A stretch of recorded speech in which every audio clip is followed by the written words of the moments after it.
விஜய் அண்ணாவோட கடைசி படத்தோட அனௌன்ஸ்மெண்ட் வரும் அப்படின்னு எல்லாருமே வெயிட் பண்ணிட்டு இருந்த நேரத்துல அந்த படத்தோட அனௌன்ஸ்மெண்ட் வரல. அதுக்கு பதிலா ஒரு வீடியோ ஒண்ணு அந்த படத்தினுடைய தயாரிப்பினரும் வெளியிடுறாங்க. அந்த வீடியோ ஆல்மோஸ்ட் இப்ப எல்லாருமே பார்த்துருப்பீங்க. ஸோ ரொம்ப ஒரு எமோஷனலான ஒரு வீடியோ, குறிப்பா விஜய் ரசிகர்களுக்கு. ஏன்னா 30 வருஷம் அந்த மனுஷனை திரையில கொண்டாடி தீர்த்து இன்னைக்கு அதாவது எங்க அவர் ஸ்டார்ட் பண்ணாருன்னா, நாளை திருப்பிட்ட ஒரு படத்துல ஒரு சாதாரண ஒரு ஹீரோவா, அறிமுக ஹீரோவா தொடங்கி இன்னைக்கு அவர் எந்த இடத்துக்கு வரணும்னு நினைச்சாரோ அந்த இடத்துல ஒரு உச்ச நடிகரா இன்னைக்கு மாறி இருக்காரு. தமிழ் சினிமாவுடைய பிரைட். கிட்டத்தட்ட சவுத் இந்தியாலேயே 200 கோடி சம்பளம் வாங்கக்கூடிய ஒரு நடிகர். இவ்வளவு தூரம் வளர்ந்த ஒரு நடிகர் யாரா வேணா இருக்கட்டுமே, ஒரு சராசரி மனுஷனா யோசிச்சு பாருங்க. அப்படி ஒரு இடத்துல உச்ச இடத்துக்கு வந்துட்டு நீங்க அந்த இடத்த விட்டுட்டு, இல்ல எனக்கு இந்த இடம் வேணாம், நான் என்ன இந்த இடத்துக்கு உருவாக்குன இந்த மண்ணுக்காகவும் இந்த மக்களுக்காகவும் நான் அரசியலுக்கு வரேன் அப்படின்னு சொல்ற அந்த கட்ஸ், அப்படி ஒரு முடிவு யாராவது எடுக்க முடியுமா? அப்படி ஒரு முடிவை அவர் எடுத்து இன்னைக்கு அரசியலுக்குள்ள வரப்போறாரு. அதுக்கு முன்னாடி அவருடைய திரைப்பயணம் இருக்கு பார்த்தீங்களா, அது 30 வருஷம், மூணு டேகேட்னு சொல்லலாம். 50 வயசுல, அதுவும் அவருடைய எனர்ஜி லெவல் எல்லாருக்குமே தெரியும். இன்னைக்குமே ஒரு 20 வயசு பையன் கூட அவருக்கு டஃப் கொடுத்து டான்ஸ் ஆடுறது ரொம்ப கஷ்டம். ஸோ அந்த மாதிரி எனர்ஜெட்டிக்காகவும் உடல் அமைப்பிலையும் அதோடைய ஆக்டிங் ஸ்கில்லையும் காமெடி சென்ஸ்லையும் எல்லாத்துலேயுமே தன்னை மெருகேற்றி நான் எந்த இடத்துக்கு வரணும் அப்படின்னு அவரு முதல் படத்துல அந்த வெறியோட உழைச்சாரோ அந்த இடத்துக்கு நீங்க வந்துட்டு அந்த இடத்துக்கு வேணாம் அப்படின்னு சொல்லிட்டு அரசியல் களத்துக்குள்ள மறுபடியும் ஜீரோல இருந்து ஸ்டார்ட் பண்ணி அவர் பண்ண போறாரு. விஜயன்னா கட்சி தொடங்கிட்டாரு. அதுல மாநாட்டு கொள்கைகளை அறிவிச்சு அந்த பயணம் அரசியல் பயணம் ஒரு பக்கம் போயிட்டு இருக்கோம். நம்ம அந்த அரசியல் பயணங்களை பத்தி நம்ம அப்புறமா பேசலாம். ஆனா விஜயண்ணாவோட சினிமாவை பேசிதான் ஆகணும். எனக்கு பர்சனலா அரசியல்ல தனிப்பட்ட எந்த கட்சி மேலேயும் அபிமானம் கிடையாது. எனக்குன்னு இருக்க ஒரே ஒரு கொள்கை என்னன்னா, பொருளாதார ரீதியா மக்களுடைய வாழ்க்கை தரம் உயர்ந்துருச்சுன்னா ஓரளவுக்கு அவங்களுடைய பிரச்சனைகள் எல்லாமே தீர்ந்துடும் அப்படின்றதுனால அந்த கொள்கையை மட்டும் தான் நான் வச்சிருக்கேன். எனக்கு அபிமானம் கிடையாது. ஸோ எனக்கு அரசியல்ல நடுநிலை தான். ஆனா சினிமாவை பொறுத்த வரைக்கும் எனக்கு ஒரே நிலை தான், அது விஜயண்ணா தான். இந்த வீடியோ கம்ப்ளீட்டடா விஜயண்ணாவோட சினிமாவை பத்தி தான் நம்ம பேச போறோம். இதுல 85க்கு அப்புறமா பிறந்தவங்க, அதே போல ஏர்லி 90ஸ்ல பிறந்தவங்க. நான் ஏர்லி 90ஸ்ல பிறந்ததுனால விஜய் அண்ணாவோட படங்களை தொடர்ந்து அவருடைய வளர்ச்சியை பார்க்கக்கூடிய வாய்ப்பு எனக்கு அமைஞ்சது. இப்ப இருக்க 2K கிட்ஸ் பசங்களுக்கு தளபதி தெரியும், இளைய தளபதி தெரியுமா? ஸோ அந்த டைம்ல அந்த பீரியட்லாம் இளைய தளபதி அப்படின்னாலே ஒரு மாதிரி தளபதி சண்டைலாம் போயிட்டு இருக்கும். அது நிறைய பேர் வாட்ச் பண்ணிருப்பீங்களான்னு தெரியாது. தளபதி ஒரு மிரட்டலான ஒரு நடிகர், ஒரு பயங்கரமான மாஸ் ஆக்ஷன் ஹீரோ. ஒரு 10 பேர் 100 பேர் அடிக்கிற அளவுக்கு அவர் பர்ஃபார்ம் பண்ணாலும் அது அக்செப்ட் பண்ற அளவுக்கு அவருடைய கரிஷ்மா நமக்கு இப்போ இருக்கு பாக்குறோம். ஆனா இதே தளபதி இளைய தளபதியா 90s பீரியட்ல இருக்கும்போது பார்த்திருக்க வாய்ப்பு இல்லை. ஸோ அந்த பீரியட்ல, அதாவது ஏர்லி 90ஸ்ல பிறந்தவங்க, 1985க்கு அப்புறமா பிறந்தவங்க விஜயண்ணாவுடைய ஆரம்ப காலத்துல சினிமாவில் மொத்தமா பார்த்துருப்பாங்க. அப்ப இருந்த விஜயண்ணா ரொம்ப இப்போ சொல்லுவாங்க பார்த்தீங்களா, விஜயண்ணா அதிகமா பேச மாட்டாரு, ரொம்ப சைலண்டான ஒரு கேரக்டரு அப்படின்னு சொல்லுவாங்கல்ல, அந்த மாதிரி தான். அவர் நேச்சுரலாவும் அப்படிதான் இருப்பாரு, படத்துலயும் அப்படிதான் இருப்பாரு. எனக்கு விஜயண்ணாவோட நிறைய அனுபவங்கள், அதாவது அனுபவங்களா படத்துல நம்ம பார்த்து ரசிச்சதுல பல அனுபவங்கள் இருக்கு. நான் 92ல தான் என்னுடைய பிறந்த வருடம். அந்த வருஷத்துல விஜயோட முதல் படம் வருது, அதாவது நாளைய திருப்புன்னு ஒரு படம் வருது. அதுல பல விமர்சனங்களை கடந்து அப்படியே டிராவல் ஆகி பூவே உனக்காகன்ற படத்துல ஒரு பிளாக் பஸ்டர் ஹிட் கொடுத்து காதலுக்கு மரியாதைன்னு ஒரு படம் வருது. நான் அந்த படத்தை தேட்டர்ல தான் பார்த்தேன் அப்படின்னு என்னுடைய அம்மா எல்லாருமே சொல்லுவாங்க, ஃபேமிலி எல்லாம் சொல்லுவாங்க. அந்த படத்துல நான் ஃபர்ஸ்ட் தேட்டர்ல பார்த்த படம் காதலுக்கு மரியாதை. அப்போ எனக்கு ஒரு 5 வயசு கூட இருக்கணும், நான் தெரியல, எனக்கு 5 வயசு இருக்கும்னு நினைக்கிறேன். அந்த டைம்ல பாஷா படம் தான் வரும். அப்பெல்லாம் ரஜினி எல்லாம் பெரிய ஸ்டாரு. நம்ம நீங்க என்ன சொல்றீங்க, இப்போ விஜய் ரஜினி எல்லாம் நம்ம பேசுவோம்ல, அப்பெல்லாம் அப்படிலாம் கிடையவே கிடையாது. அப்பெல்லாம் ரஜினி எங்கேயோ இருப்பாரு. விஜய் அப்பதான் பிகினிங் பீரியடு. இந்த வன்மம்லாம் இருக்கக்கூடாதுன்னு நினைக்கிறேன். ரஜினி சார் அவருடைய ஸ்டைல் வேற, அவர் சூப்பரா ஒரு சூப்பர் ஸ்டாரு. அதை நம்ம விட்டுருந்தோம். ஆனா கொஞ்சம் யோசிச்சு பார்த்தோம்னா அந்த பிகினிங் 2000 இந்த லேட்டர் 90ஸ்ல எல்லாம் பார்த்தோம்னா விஜயண்ணா ரஜினி சாரோட ஒப்பிடுவாங்க, அந்த அளவுக்கு விஜயண்ணாவோட வளர முடியும்னு சொன்னா யாருமே நம்பி இருக்க மாட்டாங்க. அப்படி ஒரு வளர்ச்சி, அப்படி ஒரு அபாரமான ஒரு ஃபேன் ஃபாலோவிங்கு, கரிஷ்மா எல்லாத்தையுமே அவரோட உழைப்பு மூலயமா கொஞ்சம் கொஞ்சமா அந்த இடத்துக்கு வந்திருக்காரு அப்படின்னு சொல்லணும். கிட்டத்தட்ட 3 டேகேட் ஒரு சினிமால ஒருத்தரால தாக்கு பிடிச்சி நிற்க முடியுமான்றது சந்தேகமான விஷயம். அப்படின்னும் போது அதெல்லாம் தாக்கு பிடிச்சி அவர் இவ்வளவு தூரம் வளர்ந்துருக்காருன்னா அது ரொம்ப பெரிய விஷயம், பாராட்டுக்குரியது. காதலுக்கு மரியாதை, அதுக்கப்புறம் வந்து துல்லாத மனமும் துள்ளும், அது வந்து ஒரு பிளாக் பஸ்டர் ஹிட்னு சொல்லலாம். அந்த டைம்ல வந்து பயங்கரமா வந்து ஒரு காம்போ போயிட்டு இருந்தாரு. அப்போ வந்து இவங்க ரஜினி சாரும் கமல் சாரும் வந்து ஆல்மோஸ்ட் வந்து ரொம்ப சீனியர். அவங்கள வந்து விமர்சனம் பண்ணி பேச மாட்டாங்க. அவங்களுடைய அந்த ஃபைட்லாம் முடிஞ்சிச்சு, ரஜினி கமல் ஃபைட்லாம் இப்போ முடிஞ்சு போச்சு. அப்போ வந்து ஒரு காம்போ தான் தளபதின்ற காம்போ. இது வந்து 90ஸ்ல இப்போ சோஷியல் மீடியால போய் நீங்க என்னென்ன பேசலாம், என்னென்ன கருத்து தெரிவிக்கலாம்னு இருக்கும். அந்த டைம்ல எல்லாம் சோஷியல் மீடியா கிடையாது இல்ல.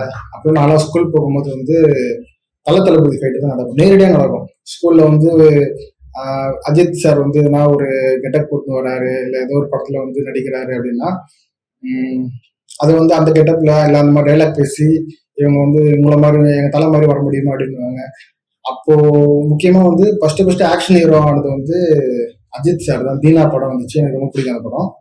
தீனா படம் வரும்போது வந்து எல்லாருமே வந்து அந்த காலர்ல இருந்து எடுப்பாங்க, அந்த பேப்பர் கொடுப்பாங்க திருத்தி கரெக்ஷன், காலர்ல இருந்து எடுப்பாங்க, ஸ்கேல் வந்து காலர்ல இருந்து எடுப்பாங்க. அந்த ஒரு ஸ்டைல் வந்து அஜித் ரசிகர்லாம் பண்ணிட்டு இருப்பாங்க. அப்பயும் நான் தளபதி ரசிகனா மாறிட்டேன்.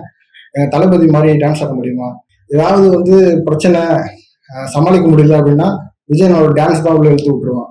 அப்போ கூட எனக்கு ஒரு வருத்தம் இருக்கும், விஜய் நான் ஏன் ஆக்ஷன் படம் பண்ணக்கூடாது? ஏன்னா விஜய் படத்துல வந்து பியூர் லவ் இருக்கும், காமெடி இருக்கும், டான்ஸ் வந்து பிரிச்சு மேஞ்சிருவாரு. அதனால மேக்சிமம் டைம்ல வந்து தளபதி சண்டை வரும்போது சமாளிக்கிறதுக்கான ஒரு இது டூலா யூஸ் பண்றது வந்து விஜயனோட டான்ஸ் தான். டான்ஸ் வச்சு தான் டிஃபெண்ட் பண்ணுவாங்க, எங்க தளபதி மாதிரி டான்ஸ் ஆட முடியுமா அப்படி இப்படின்ட்டு.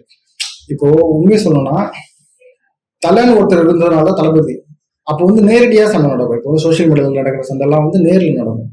அது இன்னும் கொஞ்சம் இப்போ யோசிச்சு பார்த்தா அதெல்லாம் பண்ணா இருக்கு. அந்த டைம்ல வந்து கொஞ்சம் சண்டை மாதிரிதான் இருக்கும். அது பயங்கரமான சண்டையா, பயங்கரமான சண்டைங்க அது. தளபதி சண்டைனா அது என்ன சொல்றது, அது மாதிரி ஒரு சண்டை அது. ஃபர்ஸ்ட் ஆக்ஷன் ஹீரோவா அஜித் சார் வராரு. அப்புறமா வந்து அப்பெல்லாம் பயங்கரமா இருக்கும். ஸோ தீனா படத்து மூலயமா அஜித் சார் அப்போ வந்து கொஞ்சம் அவருடைய கெரியர் பீக் போற டைம் அது. சிட்டிசன், வில்லன், இந்த மாதிரி படங்கள்லாம் வந்து பர்ஃபார்மன்ஸ் அப்படி இப்படின்னு அவர் கொஞ்சம் நல்லா பண்ணிட்டு இருந்தாரு அந்த டைம்ல. அதுக்கப்புறமா வந்து விஜய் நான் வந்து அப்பயும் நல்லா ரொமான்ஸ், லவ், இந்த மாதிரி சப்ஜெக்டா எடுத்து பண்ணிட்டு இருப்பாரு. ஆனா சூப்பரா இருக்கும் படங்கள்லாம் பார்க்கறதுக்கு. கதை இருக்கும், அதுல ஒரு நேச்சுரலான ஒரு ஆக்டிங் இருக்கும். ஸோ அந்த படங்கள்லாம் அப்படியே ஒர்க் அவுட் ஆகிட்டு வரும்போது தான் அப்படியே வந்து பார்க்கும்போது திருமலன்னு ஒரு ஆக்ஷன் படம் நடிக்கிறாரு. அதுக்கு முன்னாடி ஒரு படம் வந்துச்சு பகவதின்ட்டு, அது படம் நல்லா தான் இருக்கும். பட் ஒரு கம்ப்ளீட் ஆக்ஷன் ஹீரோவா மாறினது திருமலை. அப்புறம் கில்லி படம் வந்து அவ்வளவுதான், பட்டி தொட்டி எல்லாம் விஜய் போய் செஞ்சார். சிவகாசி, திருப்பாச்சி, ஒரு மசாலா படங்கள், ஆக்ஷன் படம் அப்படின்னு கொஞ்சம் கொஞ்சமா வளர்ந்து துப்பாக்கின்னு ஒரு இடத்துல வந்து நின்னாருங்க. அந்த இடத்துல ஸ்டாண்டர்டை வந்து வச்சாரு. 2007 போக்கிரின்னு ஒரு படம் வருது. அந்த படத்தோட எனக்கு ஒரு பயங்கரமான ஒரு கனெக்ஷன் இருக்கு. நான் முதல் முறையா போய் தியேட்டருக்கு தனியா படம் பார்த்து, அதுவும் முதல் ஷோ பார்த்த படம் வந்து விஜய் படத்துல அதுதான் ஃபர்ஸ்ட். அப்புறம் அங்கிருந்து அடுத்து துப்பாக்கின்னு ஒரு படம் பண்றாரு. விஜய் வேற ஒரு இடத்துக்கு போய் நிப்பாட்டுறாங்க. அங்க இருந்து தெரியும் ஒரு படம் பண்றாரு. அங்க இருந்து கத்தின்னு ஒரு படம் வருது.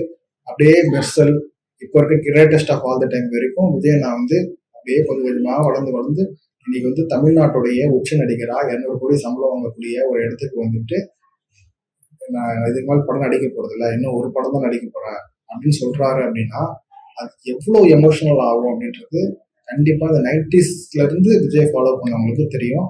இது வந்து விஜய் அண்ணாவுடைய ஃபாலோவரா இருக்கணும்ன்றது கிடையாது. தமிழ் சினிமாவை தொடர்ந்து பாக்குறவங்களுக்கு இது ஒரு எமோஷனலான மூமெண்ட் தான். ஏன்னா அவருடைய சமகாலத்து நடிகர்கள், அடுத்த கட்ட நடிகர்கள், ஏன் அவருடைய முந்தின ஜென்ரேஷன்ல இருக்கக்கூடிய ரஜினி சார், கமல் சார் வரைக்கும் இன்னும் படத்துல வந்து நடிச்சிட்டு இருக்கும்போது, இல்ல நான் வந்து படம் நடிக்கல, இதுக்கு மேல வந்து நான் அரசியலுக்கு போறேன், என்னோட கடைசி படம் இதுதான் அப்படின்னு ஒருத்தர் சொல்றாருன்னா அவரோட தைரியத்துல விட்டுருக்காங்க. இது ஒரு ரசிகனா எப்படி வந்து அக்செப்ட் பண்றது?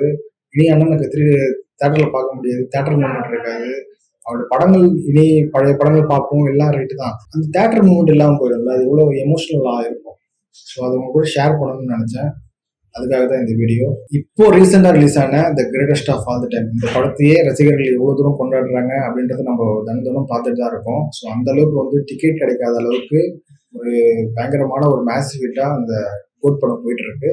இந்த படத்தை கூட நான் ஃபர்ஸ்ட் டே பார்த்துட்டேன். பட் ஸ்பாய்லரா நான் இருந்துடக்கூடாது. அது நிறைய பேர் ஸ்பாய்லர் பண்றாங்க சோஷியல் மீடியால. சரி நம்ம அதை பண்ணிட வேணாம்னு சொல்லிட்டு தான் நான் அந்த ரிவ்யூ கூட போடல. ஒரு கார்டன் கிரியேட்டரா யோசிச்சு பாருங்களேன், நான் போட்டதான் எனக்கு வியூஸ் கிடைக்கும். பட் அது போட நிறைய வியூஸும் எனக்கு கிடைக்கும். ஆனா நான் அதை பண்ணவே இல்லை.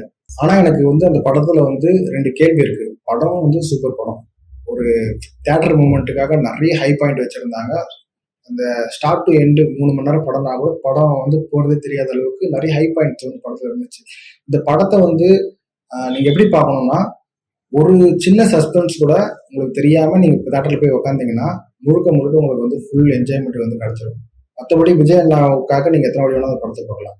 திரைக்கதையே அது வந்து ரொம்ப ஒரு காம்ப்ளிகேட்டடான சப்ஜெக்ட். அதோடைய சீக்ரெட்ஸ் இல்லைன்னா அதோட சஸ்பென்ஸ் எல்லாம் வெளில தெரிஞ்சுச்சுன்னா அந்த படத்தோட கதை அந்த திரைக்கதையில வந்து உங்களுக்கு தெரிஞ்சுட்டு பார்க்கும்போது அது ஒரு ஃபீலிங்கா இருக்கும். தெரியாம பார்த்தீங்கன்னா சஸ்பென்ஸ் வந்து உங்களுக்கு ஒரு மாதிரி என்ஜாய்மெண்ட்டா இருக்கும். ஸோ அப்படிப்பட்ட ஒரு சூப்பர் படத்தை வந்து வெங்கட் பிரபு எடுத்திருந்தாரு. அந்த படத்தோட ரிவ்யூலாம் தாண்டி வந்து எனக்கு 2 கேள்வி இருக்கு. அவர் வந்து அரசியலுக்கு போறாரு. அப்ப அரசியல் சார்ந்த படம் பண்ணிருக்கலாம். மக்களுக்கு நல்லது செய்யற மாதிரி, இல்ல அவர் அரசியல் படம் இல்லைன்னே சொல்லிட்டாங்க. சரி பரவாயில்ல, அரசியல் படம் இல்லைனாலும் பரவாயில்ல. அந்த படத்துல குறைஞ்சபட்சம் வந்து ஒரு நல்ல கேரக்டர்ல மட்டும் நடிச்சிருக்கலாம். ஏன் ஒரு எக்ஸ்ட்ரீம் வில்லனாவும் எக்ஸ்ட்ரீம் ஹீரோவும் 2 கேரக்டரும் சூப்பரா பண்ணியிருந்தாங்க. அதுல சின்ன கேரக்டரா ஜீவன் கேரக்டர்லாம் வந்து அல்டிமேட். அப்படி ஒரு ஆக்டிங் இது வரைக்கும் விஜய் நான் கொடுத்ததே இல்லை. அந்த மாதிரி ஒரு படம் அது. பட் ஏன் ஒரு எக்ஸ்ட்ரீம் வில்லனா காட்டணும்? ஏன்னா நீங்க அரசியல் தான் எடுத்து போறீங்க. அப்படின்னும் போது எப்படி உங்களுக்கு அவ்வளவு தைரியம் வந்துச்சு? நீங்க யாராலும் அப்படி பண்ண மாட்டாங்கல்ல. ஃபுல் நெகட்டிவா யாருமே நடிக்க மாட்டாங்கல்ல. அதாவது நீங்க அடுத்து படம் பண்ண போறீங்கன்னா பரவாயில்ல. நீங்க அரசியல் போகும்போது அப்படி ஒரு தைரியம் எப்படி விஜய் நாக்கு வந்துச்சுன்னு தெரியல. ஸோ இந்த ஒரு கேள்வி எனக்குள்ள இருந்துச்சு. இன்னொன்னு வந்து பொதுவாகவே ஒரு பெரிய ஹீரோ வந்து இன்னொரு ஹீரோ வந்து தன்னோட படங்கள்ல கிளாப்ஸ் வரது வந்து விரும்ப மாட்டாங்க. பொதுவாக எல்லா படங்களும் அப்படிதான். இப்போ எந்த ஒரு நான் குறிப்பிட்டு சொல்ல வரும்போது எந்த ஒரு ஹீரோவா இருந்தாலும் ஃபுல் கிளாப்ஸும் அந்த படத்துல வந்து எனக்கு கிடைக்கணும்ன்ட்டு தான் ஆசைப்படுவாங்க. அந்த படத்துல நடிக்கிற இன்னொரு ஹீரோக்கு வந்து ஸ்பேஸே கொடுக்க மாட்டாங்க. அப்படி இருக்கும்போது ஆனா கிரேட்டஸ்ட் ஆஃப் ஆல் த டைமை பொறுத்த வரைக்கும் இது வந்து அஜித் சாருக்கு ஒரு தேட்டர் மூமெண்ட் கொடுக்குறாங்க. தோனிக்கு ஒரு தேட்டர் மூமெண்ட் கொடுக்குறாங்க. Rajini sir, Kamal sir, Suriya sir, இந்த மாதிரி வந்து எல்லாருக்குமே வந்து ஓப்பனா கொடுக்குறாங்க. இன்னொன்னு எஸ்கே வந்து கேமியோ பண்ணியிருந்தாரு. ஸோ இது எல்லாத்துக்குமே வந்து கிளாப்ஸ் கிடைக்குது. அட் த சேம் டைம் விஜயனோட பர்ஃபார்மன்ஸ் வந்து வேற லெவல். ஃபுல்லா படத்துல விஜயனா தான் இருக்காரு. அதோட அவருடைய பர்ஃபார்மன்ஸ் வேற, அவருக்கான நம்ம கிளாப் பண்ணதெல்லாம் வேற. But at the same time இவ்வளவு ஹீரோவுக்கு வந்து நீங்க கிளாப்ஸ் வாங்கி தரத்துக்கு உங்க படத்துல ஸ்பேஸ் கொடுத்துருக்கீங்க. அதுக்கு வந்து ஒரு பெரிய தைரியம் வேணும். ஒருவேளை அதனாலதான் ஒரு விஜயனாவா இருக்காரு நினைக்கிறேன். ஸோ விஜயனோட அரசியல் பத்தி நம்ம அடுத்தடுத்த வீடியோல பார்க்கலாம். பட் ஒருவேளை நீங்க வந்து விஜயனோட ஃபேனா இருந்தீங்க, நீங்க மிஸ் பண்றீங்க அப்படின்னா கீழே கமெண்ட் செக்ஷனுக்கு போயிட்டு ஐ மிஸ் யூ விஜயண்ணா அப்படின்ற கமெண்ட் மட்டும் போடுங்க. ஸோ எத்தனை பேர் கமெண்ட் பண்றீங்கன்னு நான் பாக்குறேன். இந்த வீடியோவை பார்த்துட்டு இந்த வீடியோக்கு லைக் பண்ணிட்டு இந்த ஃபிளாஷ் ராக்கெட் சேனல் அதை வந்து சப்ஸ்கிரைப் பண்ணிட்டு பாருங்க. தேங்க்யூ.